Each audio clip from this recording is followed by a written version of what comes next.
Coraline by Neil Gaiman, Chapter 9. Outside, the world had become a formless, swirling mist with no shapes or shadows behind it, while the house itself seemed to have twisted and stretched.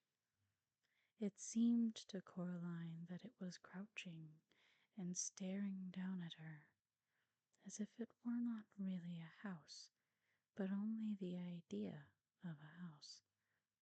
And the person who had had the idea, she was certain, was not a good person. There was sticky web stuff clinging to her arm, and she wiped it off as best she could. The gray windows of the house slanted at strange angles.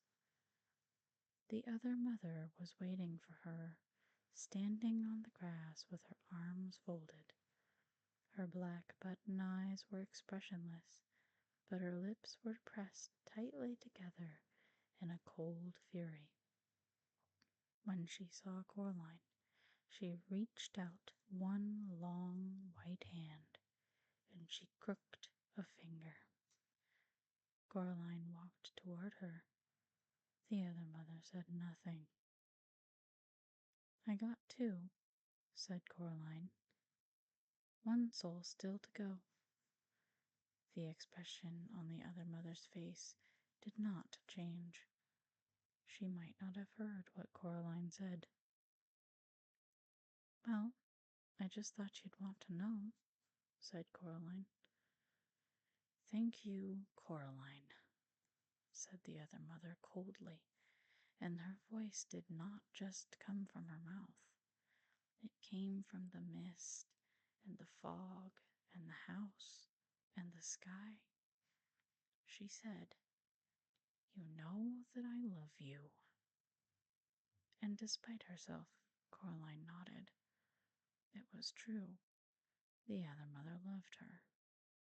But she loved Coraline as a miser loves money, or a dragon loves its gold.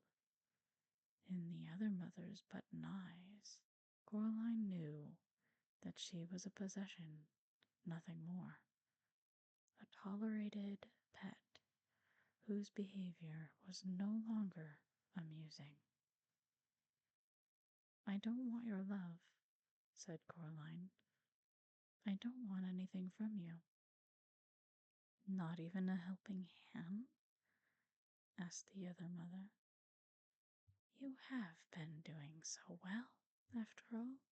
I thought you might want a little hint to help you with the rest of your treasure hunt." "I'm doing fine on my own," said Coraline. "Yes," said the other mother, "but if you wanted to get into the flat in the front, the empty one, to look around, you would find the door locked, and then where would you be?" "Oh," Coraline pondered this for a moment. Then she said, "Is there a key?" The other mother stood there in the paper-gray fog of the flattening world. Her black hair drifted about her head, as if it had a mind and a purpose all of its own. She coughed suddenly in the back of her throat, and then she opened her mouth. The other mother reached up her hand and removed a small brass front door key from her tongue. "Here," she said. "You'll need this to get in." She tossed the key casually toward Coraline, who caught it one-handed before she could think about whether she wanted it or not. The key was still slightly damp. A chill wind blew about them, and Coraline shivered and looked away. When she looked back, she was alone.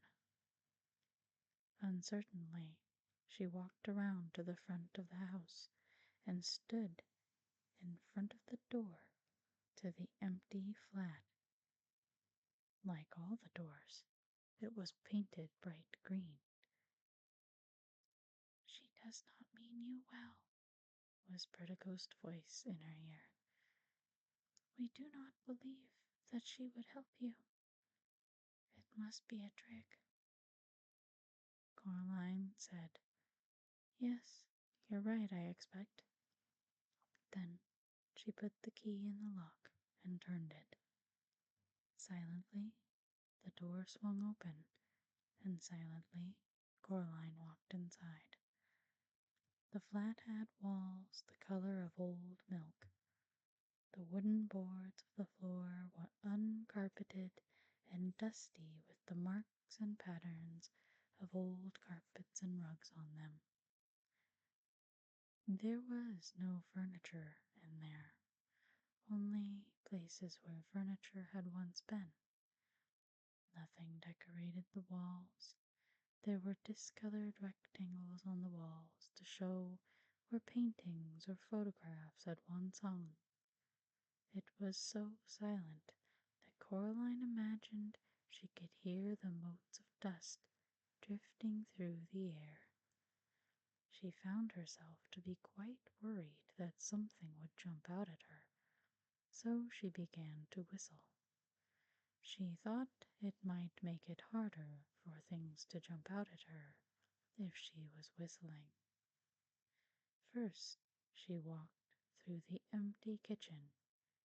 Then she walked through an empty bathroom, containing only a cast-iron bath, and in the bath, a dead spider the size of a small cat.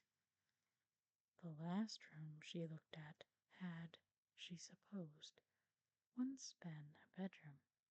She could imagine that the rectangular dust shadow on the floorboards had once been a bed. Then she saw something and smiled grimly. Set into the floorboards was a large metal ring. Coraline knelt and took the cold ring in her hands, and she tugged upward as hard as she could.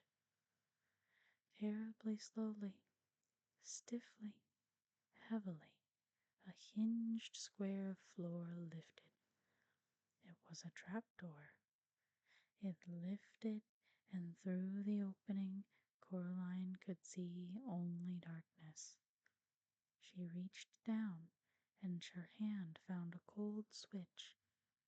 She flicked it without much hope that it would work, but somehow below her a bulb lit, and a thin yellow light came up from the hole in the door.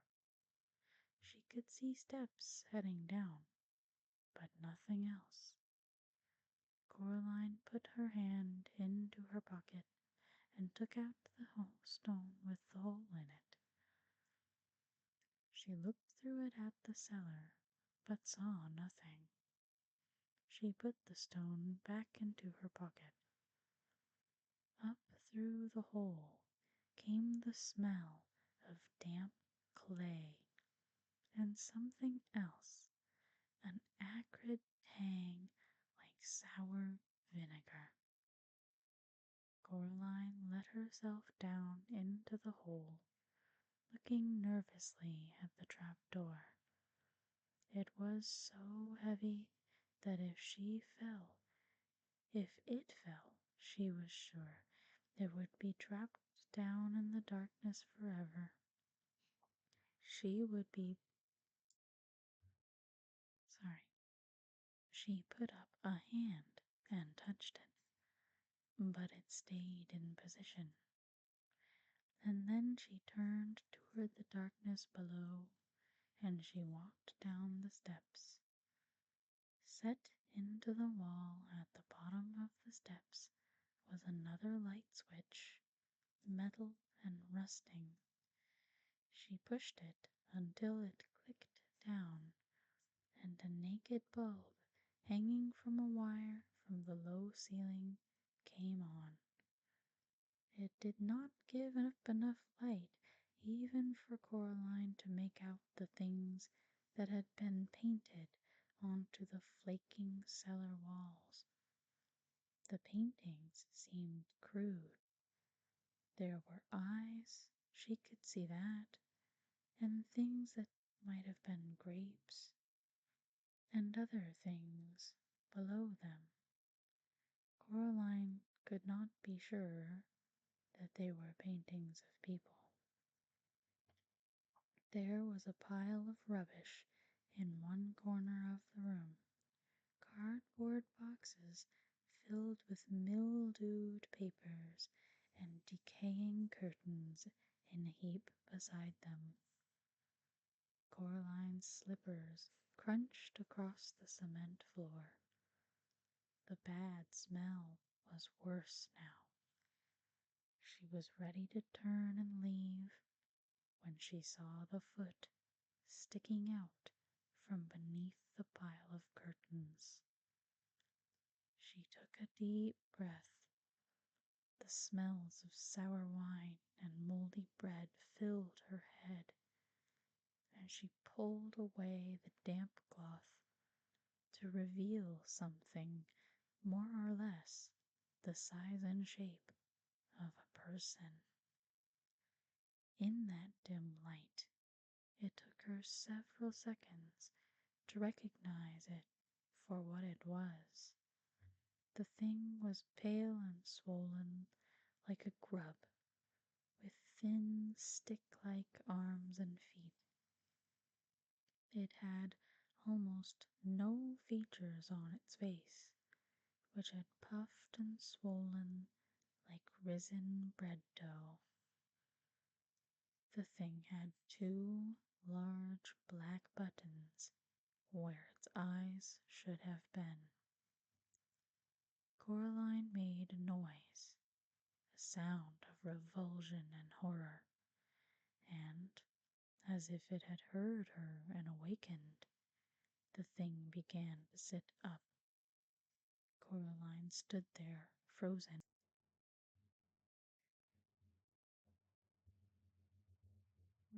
Made a noise, a sound of revulsion and horror, and, as if it had heard her and awakened, the thing began to sit up.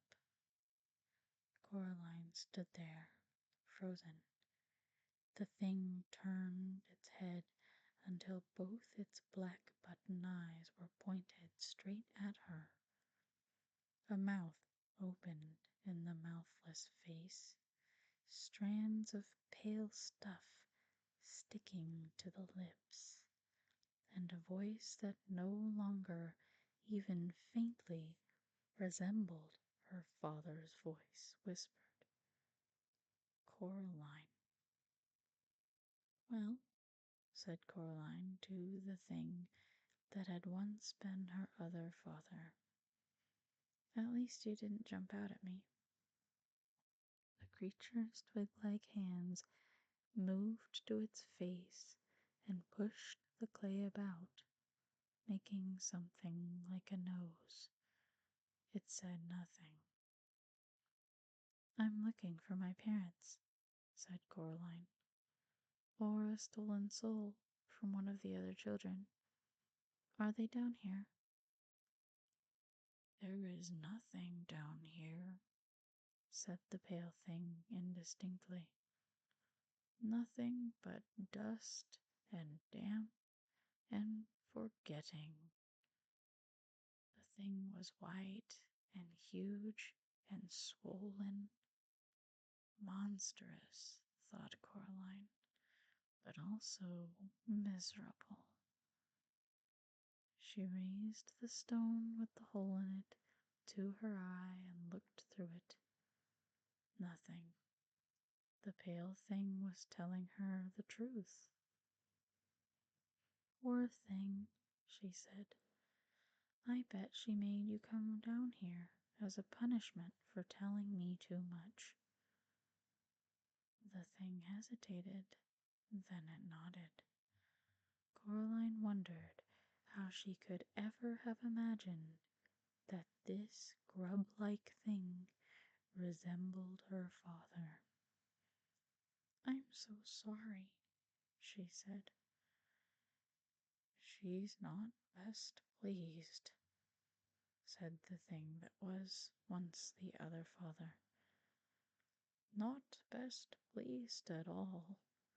You've put her quite out of sorts, and when she gets out of sorts, she takes it out on everybody else.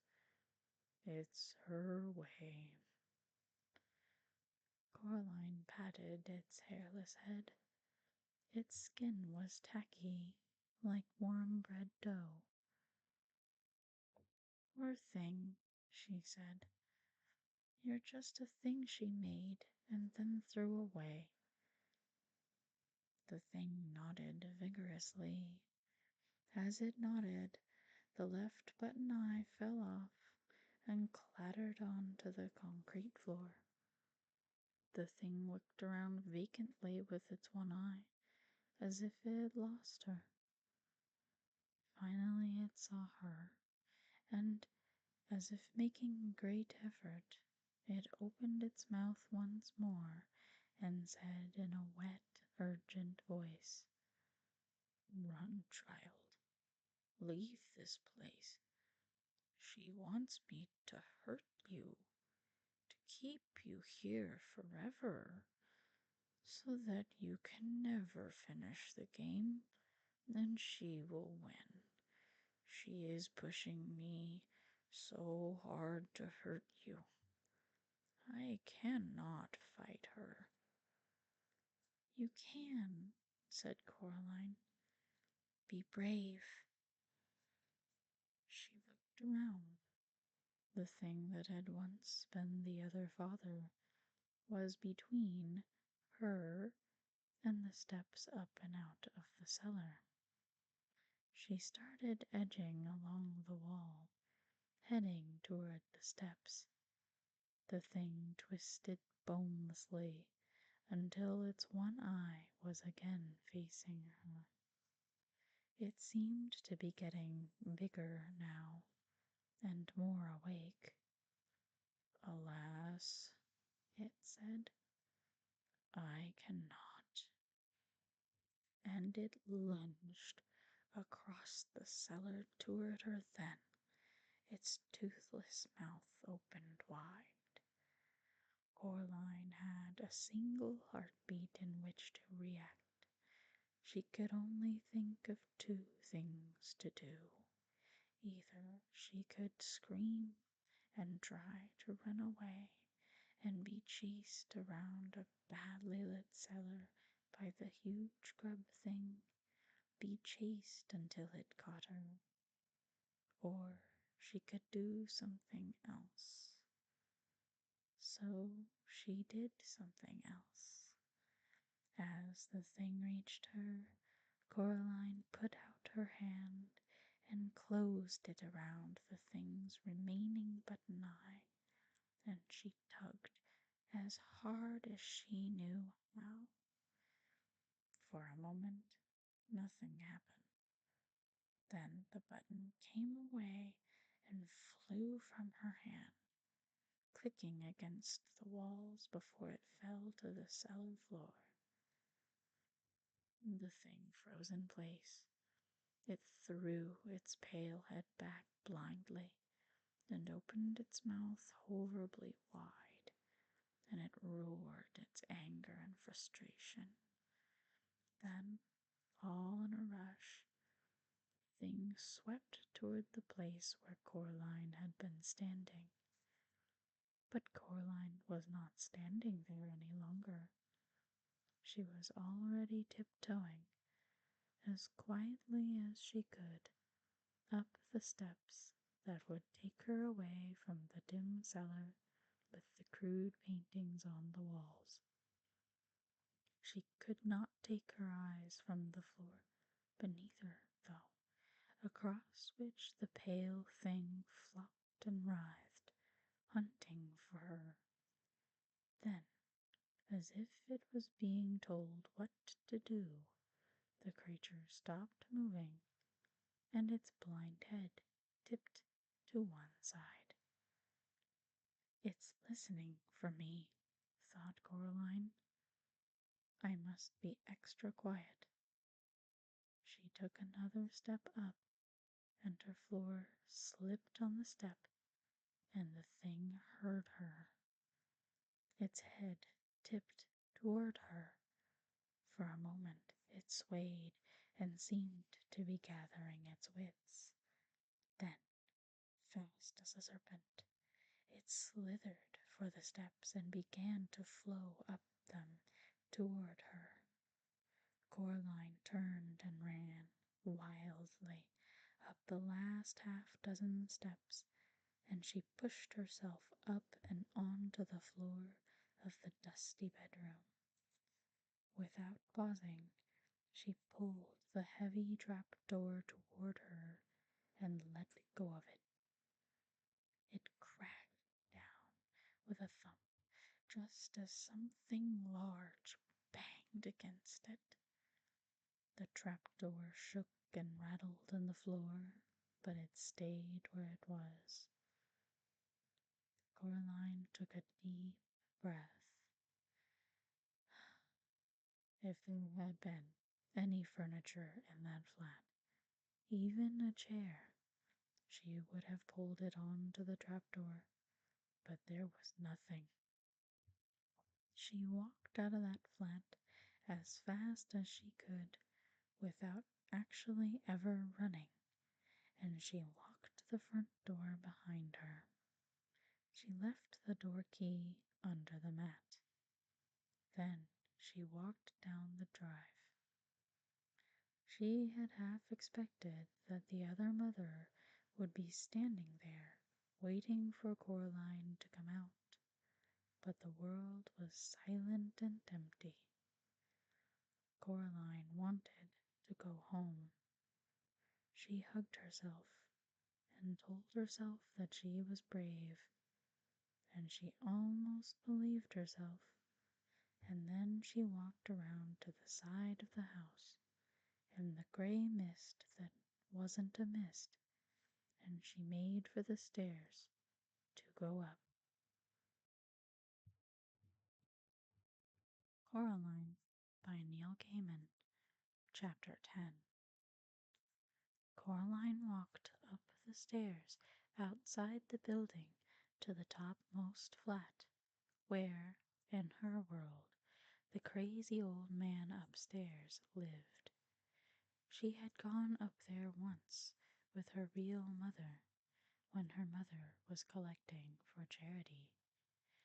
They had stood in the open doorway, waiting for the crazy old man with the big mustache to find the envelope that Coraline's mother had left, and the flat had smelled of strange foods and pipe tobacco and odd, sharp, cheesy-smelling things Coraline could not name. She had not wanted to go any further inside than that. "I'm an explorer," said Coraline out loud, but her words sounded muffled and dead on the misty air. She had made it out of the cellar, hadn't she? And she had.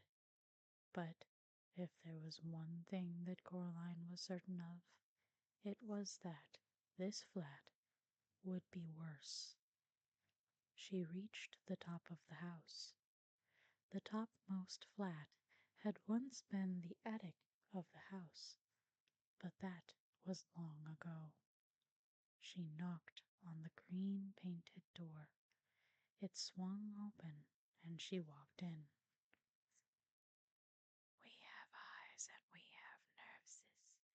We have tails, we have teeth. You'll all get what you deserves when we rise from underneath," whispered a dozen or more tiny voices in that dark flat with the roof so low where it met the walls that Coraline could almost reach up and touch it. Red eyes stared at her. Little pink feet scurried away as she came close. Darker shadows slipped through the shadows at the edges of things. It smelled much worse in here than in the real crazy old man upstairs flat. That smelled of food, unpleasant food to Coraline's mind, but she knew that was a matter of taste. She did not like spices, herbs, or even exotic things. This place smelled as if all the exotic foods in the world had been left out to go rotten. "Little girl," said a rustling voice in a far room. "Yes," said Coraline. "I'm not frightened," she told herself, and as she thought it, she knew that it was true. There was nothing here that frightened her. These things, even the thing in the cellar, were illusions made by the other mother in a ghastly parody of the real people and real things on the other end of the corridor. She could not truly make anything, decided Coraline.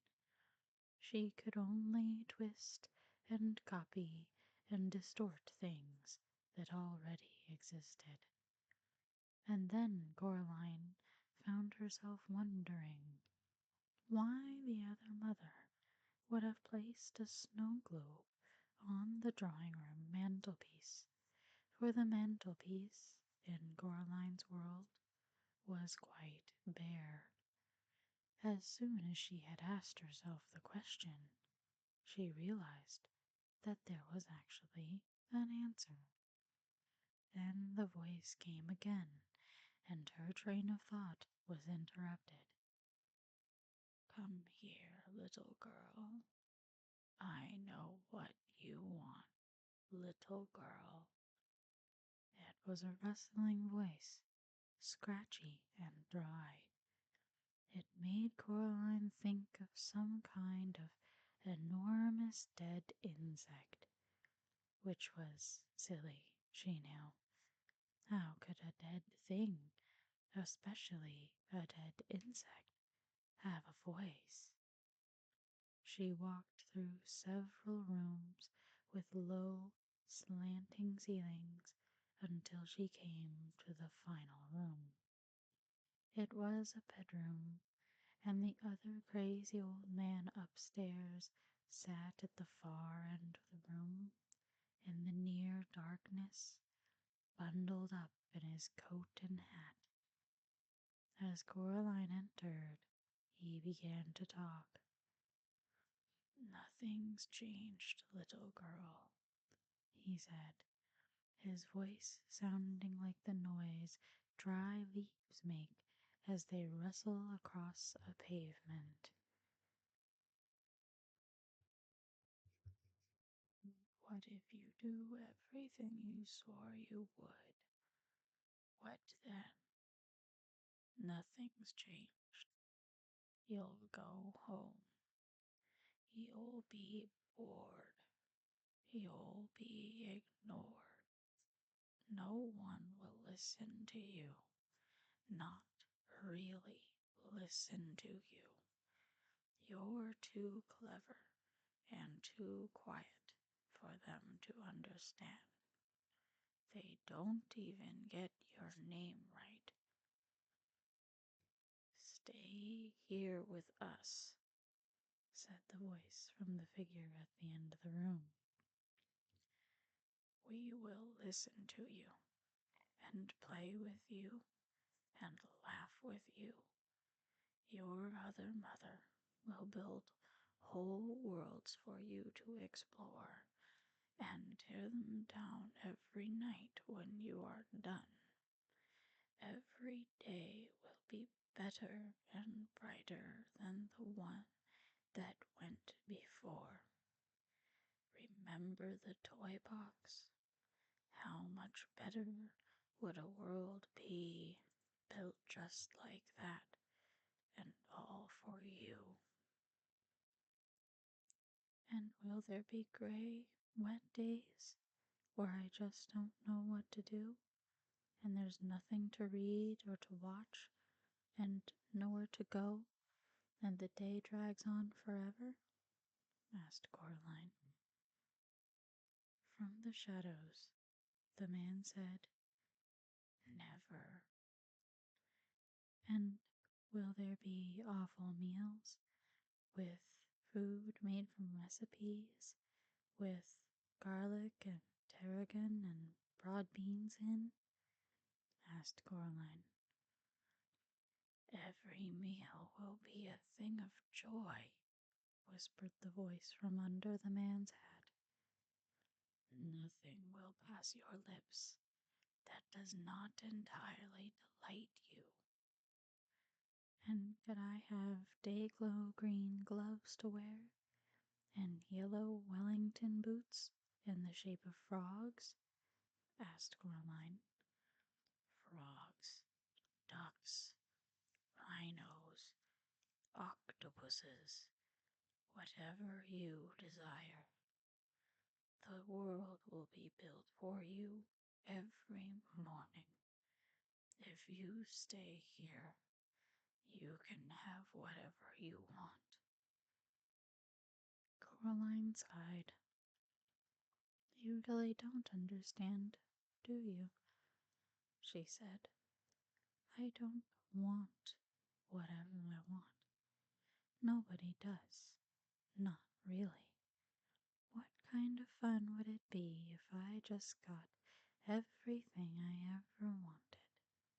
Just like that, and it didn't mean anything. What then?"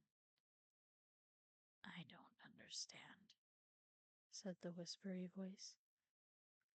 "Of course you don't understand," she said, raising the stone with the hole in it to her eye. "You're just a bad copy she made of the crazy old man upstairs." "Not even that anymore," said the dead whispery voice. There was a glow coming from the raincoat of the man at about chest height. Through the hole in the stone, the glow twinkled and shone blue-white as any star. She wished she had a stick, or something to poke him with. She had no wish to get any closer to the shadowy man at the end of the room. Coraline took a step closer to the man, and he fell apart. Black roots leapt from the sleeves and from under the coat and hat, a score or more of them, red eyes shining in the dark. They chittered and they fled. The coat fluttered and fell heavily to the floor. The hat rolled into one corner of the room. Coraline reached out one hand and pulled the coat open. It was empty, although it was greasy to the touch. There was no sign of the final glass marble in it. She scanned the room, squinting through the hole in the stone, and caught sight of something that twinkled and burned like a star at floor level by the doorway. It was being carried in the forepaws of the largest black rat. As she looked, it slipped away. The other rats watched her from the corners of the rooms as she ran after it. Now, rats can run faster than people, especially over short distances. But a large black rat holding a marble in its two front paws is no match for a determined girl, even if she is small for her age, moving at a run. Smaller black rats ran back and forth across their path, trying to distract her, but she ignored them all, keeping her eyes fixed on the one with the marble, who was heading straight out of the flat toward the front door. they reached the steps on the outside of the building. Coraline had time to observe that the house itself was continuing to change, becoming less distinct and flattening out, even as she raced down the stairs. It reminded her of a photograph of a house now, not the thing itself. Then she was simply racing pell-mell down the steps in pursuit of this rat, with no room in her mind for anything else, certain she was gaining on it. She was running fast, too fast, she discovered, as she came to the bottom of one flight of stairs, and her foot skidded and twisted, and she went crashing onto the concrete landing. Her left knee was scraped and skinned, and the palm of one hand she had thrown out to stop herself was a mess of scraped skin and grit. It hurt a little, and it would, she knew, soon hurt much more. She picked the grit out of her palm and climbed to her feet, and, as fast as she could, knowing she had lost and it was already too late, she went down to the final landing at the ground level. She looked around for the rat, but it was gone, and the marble with it. Her hand stung where the skin had been scraped, and there was blood trickling down her ripped pajama leg from the knee. It was as bad as the summer that her mother had taken the training wheels off Coraline's bicycle. But then, back then, with all the cuts and scrapes, her knees had scabs on top of scabs. She had had a feeling of achievement. She was learning something, doing something she had not known how to do. Now she felt nothing but cold loss. She had failed the ghost children. She had failed her parents. She had failed herself, failed everything. She closed her eyes and wished that the world would swallow her up. There was a cough. She opened her eyes and saw the rat. It was lying on the brick path at the bottom of the stairs with a surprised look on its face, which was now several inches away from the rest of it. Its whiskers were stiff, its eyes were wide open, its teeth visible and yellow and sharp. A collar of wet blood glistened at its neck. Beside the decapitated rat, a smug expression on its face, was the black cat. It rested one paw on the gray glass marble. "I think I once mentioned," said the cat, "that I don't like rats at the best of times. It looked like you needed this one, however. I hope you don't mind my getting involved." "I think," said Coraline, trying to catch her breath, "I think you may have said something of the sort." The cat lifted its paw from the marble, which rolled toward Coraline. She picked it up. In her mind, a final voice whispered to her urgently, "She has lied to you. She will never give you up now that she has you.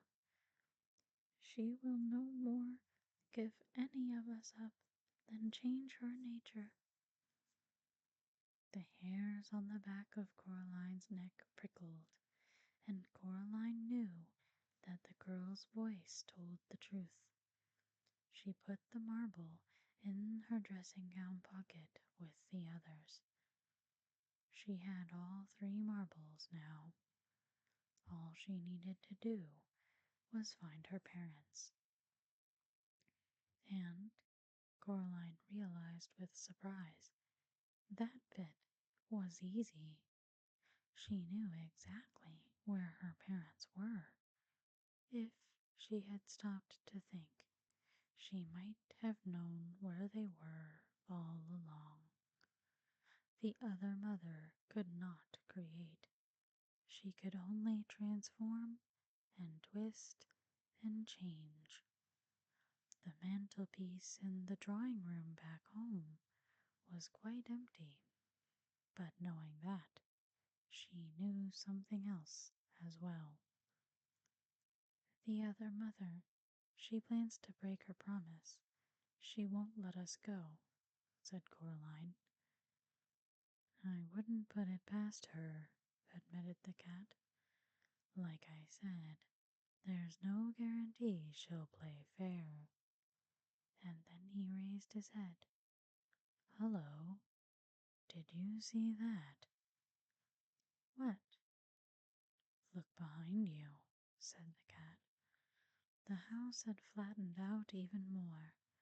It no longer looked like a photograph, more like a drawing, a crude charcoal scribble of a house drawn on gray paper. Whatever's happening, said Coraline. Thank you for helping with the rat. I suppose I'm almost there, aren't I? So you go off into the mist or wherever you go, and well, I hope to get to see you at home, if she lets me go home. The cat's fur was on end, and its tail was bristling like a chimney sweep's brush. What's wrong? Asked Coraline. They've gone, said the cat. They aren't there anymore. The ways in and out of this place. They just went flat. Is that bad? The cat lowered its tail, swishing it from side to side angrily. It made a low growling noise in the back of its throat. It walked in a circle until it was facing away from Coraline, and then it began to walk backwards, stiffly, one leg up at a time, until it was pushing up against Coraline. She put down a hand to stroke it, and could feel how hard its heart was beating. It was trembling like a dead leaf in a storm. You'll be fine, said Coraline. Everything's going to be fine. I'll take you home. The cat said nothing. Come on, cat, said Coraline. She took a step back toward the steps, but the cat stayed where it was, looking miserable and oddly much smaller. If the only way out is past her, said Coraline, then that's the way we're going to go. She went back to the cat, bent down, and picked it up. The cat did not resist. It simply trembled. She supported its bottom with one hand, rested its front legs on her shoulders. The cat was heavy, but not too heavy to carry. It licked at the palm of her hand, where the blood from the scrape was welling up. Coraline walked up the stairs, one step at a time, heading back to her own flat. She was aware of the marbles clicking in her pocket, aware of the stone with the hole in it, aware of the cat pressing itself against her. She got to her front door, now just a small child's scrawl of a door, and she pushed her hand against it, half expecting that her hand would rip through it, revealing nothing behind it but blackness and a scattering of stars. But the door swung open, and Coraline went through. Coraline by Neil Gaiman, Chapter 11. Once inside, in her flat, or rather, in the flat that was not hers, Coraline was pleased to see that it had not transformed into the empty drawing that the rest of the house seemed to have become. It had depth and shadows, and someone who stood in the shadows, waiting for Coraline to return. "So you're back," said the other mother. She did not sound pleased. "And you brought vermin with you." "No," said Coraline. "I brought a friend." She could feel the cat stiffening under her hands, as if it were anxious to be away.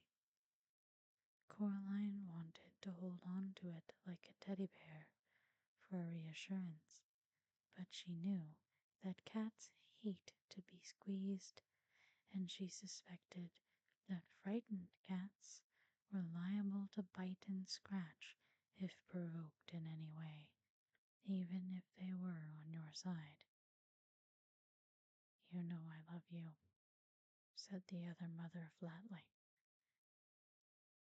"You have a very funny way of showing it," said Coraline. She walked down the hallway, then turned into the drawing room, steady step by steady step, pretending that she could not feel the other mother's blank black eyes on her back. Her grandmother's formal furniture was still there, and the painting on the wall of the strange fruit, but now the fruit in the painting had been eaten, and all that remained in the bowl was the browning core of an apple, several plum and peach stones, and the stem of what had formerly been a bunch of grapes. The lion-pawed table raked the carpet with its clawed wooden feet, as if it were impatient for something. At the end of the room, in the corner, stood the wooden door, which at once, in another place, opened into a plain brick wall. Coraline tried not to stare at it. The window showed nothing but mist. This was it, Coraline knew. The moment of truth, the unraveling time. The other mother had followed her in. Now she stood in the center of the room, between Coraline and the mantelpiece, and looked down at Coraline with black button eyes.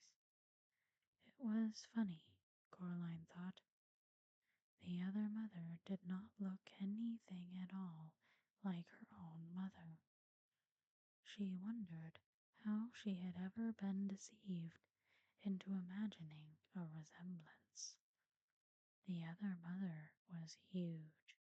Her head almost brushed the ceiling, and very pale, the color of a spider's belly. Her hair writhed and twined about her head, and her teeth were sharp as knives. "Well," said the other mother sharply, "where are they?" Coraline leaned against an armchair, adjusted the cat with her left hand, put her right hand into her pocket, and pulled out the 3 glass marbles. They were a frosted gray, and they clinked together in the palm of her hand. The other mother reached her white fingers out for them, but Coraline slipped them back into her pocket. She knew it was true then. The other mother had no intention of letting her go or of keeping her word. It had been an entertainment and nothing more. "Hold on," she said. "We aren't finished yet, are we?" The other mother looked daggers, but she smiled sweetly. "No," she said, "I suppose not. After all, you still need to find your parents, don't you?" "Yes," said Coraline. "I must not look at the mantelpiece," she thought. "I must not even think about it." "Well," said the other mother, "produce them. Would you like to look in the cellar again?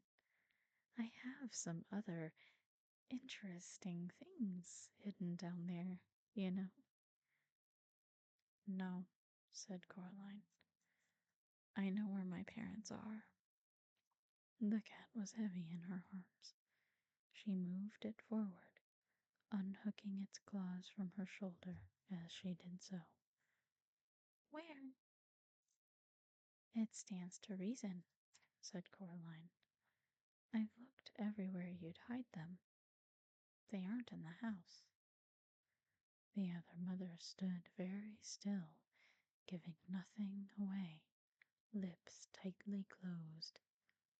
She might have been a wax statue. Even her hair had stopped moving. "So," Coraline continued, both hands wrapped firmly around the black cat, "I know where they have to be. You've hidden them in the passageway between the houses, haven't you? They are behind that door." She nodded her head toward the door in the corner. The other mother remained statue still, but a hint of a smile crept back onto her face. "Oh, they are they?" "Why don't you open it?" said Coraline. They'll be there all right." It was her only way home, she knew, but it all depended on the other mother's needing to gloat, needing not only to win, but to show that she had won. The other mother reached her hand slowly into her apron pocket and produced the black iron key. The cat stirred uncomfortably in Coraline's arms, as if it wanted to get down. Just stayed there for a few moments longer, she thought at it, wondering if it could hear her. "I'll get us both home. I said I would. I promise." She felt the cat relax ever so slightly in her arms. The other mother walked over to the door and pushed the key into the lock. She turned the key. Coraline heard the mechanism. She was already starting, as quietly as she could, step by step, to back away toward the mantelpiece. The other mother pushed down on the door handle and pulled open the door, revealing a corridor behind it, dark and empty. "There," she said, waving her hands at the corridor. The expression of delight on her face was a very bad thing to see. "You're wrong. You don't know where your parents are, do you? They aren't there." She turned and looked at Coraline. "Now," she said, "you're going to stay here forever and always." "No," said Coraline, "I'm not." And, hard as she could, she threw the black cat toward the other mother. It yowled and landed on the other mother's head, claws flailing teeth bare, fierce, and angry. For on end, it looked half again as big as it was in real life. Without waiting to see what would happen, Coraline reached up to the mantelpiece and closed her hand around the snow globe, pushing it deep into the pocket of her dressing gown. The cat made a deep, ululating yowl and sank its teeth into the other mother's cheek. She was flailing at it. Blood ran from the cuts on her white face. Not red blood, but a deep, tarry black stuff. Coraline ran for the door. She pulled the key out of the lock. "Leave her. Come on," she shouted to the cat. It hissed and swiped its scalpel-sharp claws at the other mother's face in one wild rake, which left black ooze trickling from several gashes on the other mother's nose. Then it sprang down toward Coraline. "Quickly," she said. The cat ran toward her, and they both stepped into the dark corridor. It was colder in the corridor, like stepping down into a cellar on a warm day. The cat hesitated for a moment. Then, seeing the other mother was coming toward them, it ran to Coraline and stopped by her legs. Coraline began to pull the door closed. It was heavier than she imagined a door could be, and pulling it closed was like trying to close a door against a high wind. And then she felt something from the other side starting to pull against her. "Shut," she thought. Then she said out loud, "Come on, please." And she felt the door begin to move, to pull closed, to give against the phantom wind. Suddenly, she was aware of other people in the corridor with her. She could not turn her head to look at them, but she knew them without having to look. "Help me, please," she said. "All of you." The other people in the corridor, 3 children, 2 adults, were somehow too insubstantial to touch the door, but their hands closed about hers as she pulled on the big iron door handle, and suddenly she felt strong. "Never let up, miss. Hold strong, hold strong," whispered a voice in her mind. "Pull, girl, pull," whispered another. And then a voice that sounded just like her mother's, her own mother, her real, wonderful, maddening, infuriating, glorious mother, just said, "Well done, Coraline." And that was enough. The door started to slip closed, easily as anything. "No!" screamed a voice from beyond the door, and it no longer even sounded faintly human. Something snatched at Coraline, reaching through the closing gap between the door and the doorpost. Coraline jerked her head out of the way, but the door began to open once more. "We're going to go home," said Coraline. "We are. Help me."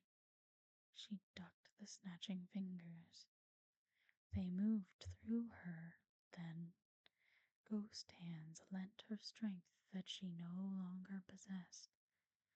There was a final moment of resistance, as if something were caught in the door, and then, with a crash, the wooden door banged closed. Something dropped from Coraline's head height to the floor. It landed with a sort of scuttling thump. "Come on," said the cat. "This is not a good place to be in. Quickly." Coraline turned her back on the door and began to run, as fast as was practical, through the dark corridor, running her hand along the wall to make sure she didn't bump into anything or get turned around in the darkness. It was an uphill run, and it seemed to her that it went on for a longer distance than anything could possibly go. The wall she was touching felt warm and yielding now, and she realized it felt as if it were covered in a fine, downy fur. It moved as if it were taking a breath. She snatched her hand away from it. Winds howled in the dark. She was scared she would bump into something, and she put her hand out for the wall once more. This time what she felt hot and wet, as if she had put her hand in someone's mouth, and she pulled it back with a small wail. Her eyes had adjusted to the dark. She could half see, as faintly glowing patches ahead of her, 2 adults, 3 children. She could hear the cat, too, padding in the dark in front of her.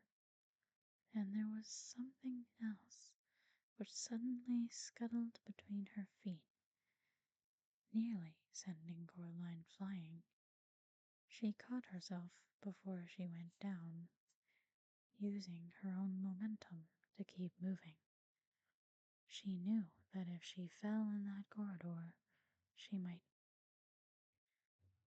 Whatever what corridor was older by far than the other mother. It was deep and slow, and it knew that she was there. Then daylight appeared, and she ran toward it, puffing and wheezing. "Almost there," she called encouragingly, but in the light she discovered that the wraiths had gone, and she was alone. She did not have time to wonder what had happened to them. Panting for breath, she staggered through the door and slammed it behind her with the loudest, most satisfying bang you can imagine. Coraline locked the door with the key and put the key back into her pocket. The black cat was huddled in the farthest corner of the room, the pink tip of its tongue showing, its eyes wide. Coraline went over to it and crouched down beside it. "I'm sorry," she said. "I'm sorry I threw you at her.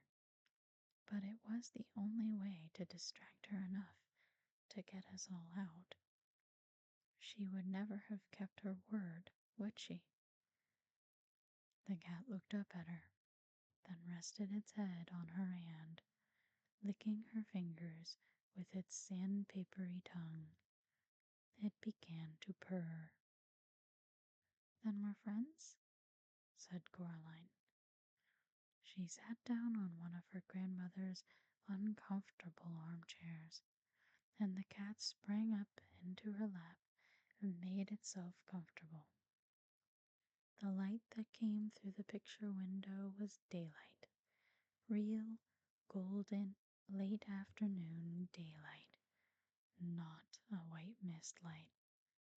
The sky was a robin's egg blue, and Coraline could see trees, and, beyond the trees, green hills, which faded on the horizon into purples and grays.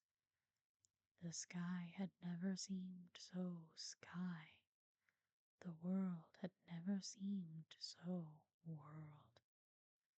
Coraline stared at the leaves on the trees and at the patterns of light and shadow on the cracked bark of the trunk of the beech tree outside the window. Then she looked down at her lap, at the way that the rich sunlight brushed every hair on the cat's head, turning each white whisker to gold. Nothing, she thought, had ever been so interesting. And, caught up in the interestingness of the world, Coraline barely noticed that she had wriggled down and curled cat-like on her grandmother's uncomfortable armchair, nor did she notice when she fell into a deep and dreamless sleep.